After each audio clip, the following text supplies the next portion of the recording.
World class. Fire be iwe. Fire be iwe. Izawuze adizoreke mamba bazoreke. Fire be iwe.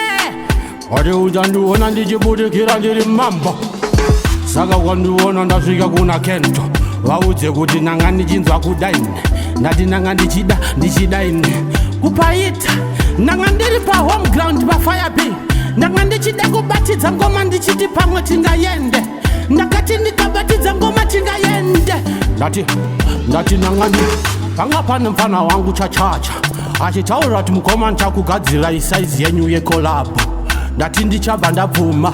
Ndati big boys dzanga dzakagara paside vachiona tichipaita tichipabana ndiri kupabana ini ndiri mambo kaini atidzoreke Kento vaudze atidzoreke ozondiudzira Dreka kuti andidzoreke andimisike andikundike ozondiudzira vaya anofuma chizvita mupurisa kuti ndiri kusungisa ndatidzoreke andidzoreke pazvinhu zvacho andidzoreke ndikauya ninouya Fire B iwe ati fire iwe vaudze kuti tichaenda iwe Fire B iwe vaudze kuti ndinenge ndichisimbisa ndichiti Fire B iwe andidzoreke ndimambo pazvinhu zvacho ndati andidzoreke ndati fire iwe ndati vaudze tichavaonesa fayazi atidzoreke pazvinhu zvacho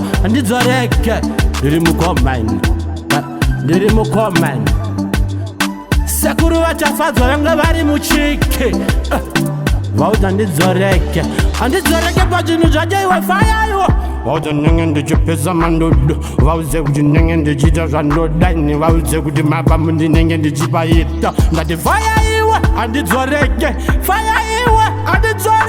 nani ndinenge ndichipisa mandodo andidzoreke ndinenge ndichiita zvekuti pamwe tikasadzoreka tingakomborerwe faya iwe vaudze kuti ndiri kuti tichakomborerwa ndati ndina faya ndativunza kana mama maitatenda vanokudza kuti takatenda kudhara obva wavunza kana iye mufana wangu tatenda anokudza kuti hatichabuda musaga tovavharira musaga vaudze kuti faya iwe atidzoreke pazvinhu zvacho andidzoreke ndina Fire B baba kiki vasipo ndinokukikiritsai ndiri kuenda kutaundi kunotsvaga mari ndina kuda kwashe kuda kwaisha uku andidzoreke ndati faya iwe hatimisike ukauya kuSouth Park unotiwana ukauya kuStonebridge unotiwana tinenge tichipaita atidzoreke faya iwe World class.